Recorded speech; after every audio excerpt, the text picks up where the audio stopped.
Hello everyone, welcome or welcome back to Camila Teaches Chemistry History. So today we're back with another video. I am very excited because we are getting into chapter 3, the Gilded Age and Progressive Era from 1870 to 1920s. So today we are getting into the lesson 3.1, and the overarching question of this lesson is, why was the 19th century an age of rapid industrialization? So a lot of things happened from the foundations after the Civil War. So this is from 1865 to the 1870s. The Civil War gave a massive boost to the northern economy and industry due to the victory of the North and the preservation of the Union. This created a single large national market. Government also became very supportive over business. The core advantages of the United States were the natural resources and capital that it held within the land.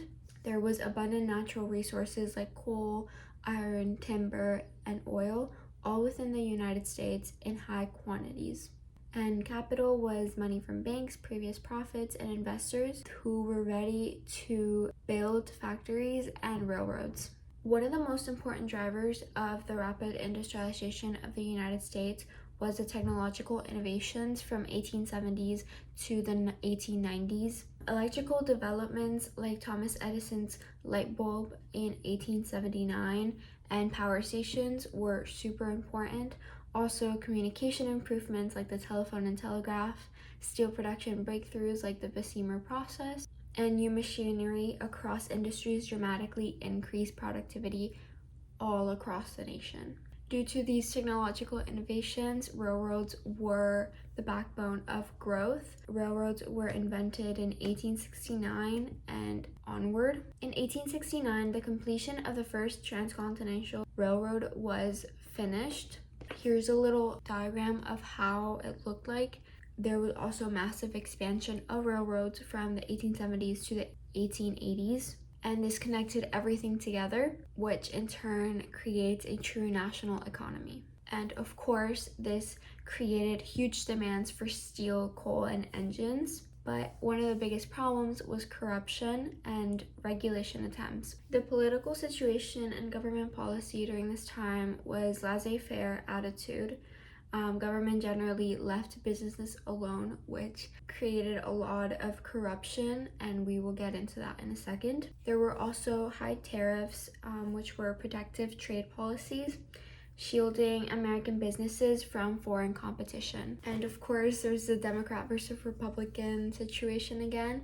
Republicans were generally more pro-business than Democrats, and overall, political stability encouraged long-term investment. So I think this is one of the most important parts of this lesson is the growth of trusts and businesses from the 1880s to the 1890s. So big businessmen like Andrew Carnegie, John D. Rockefeller, and JP Morgan appeared, and they dominated every single big industry in the United States. Like iron and steel were Carnegie, oil was Rockefeller, and banking and finance were JP Morgan. They used vertical and horizontal integration and formed trusts to control markets and reduce competition. And there were attempts to curb power, like early antitrust efforts, but mostly unsuccessful at this stage. Also, social and cultural influences were very high at this time. There was much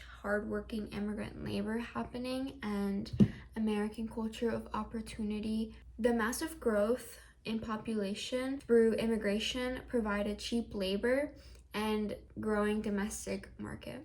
And yeah, that is pretty much it for this lesson today. I think this time was very interesting for the United States because we are out of the Reconstruction era and we're entering more of like the foundations of the United States now.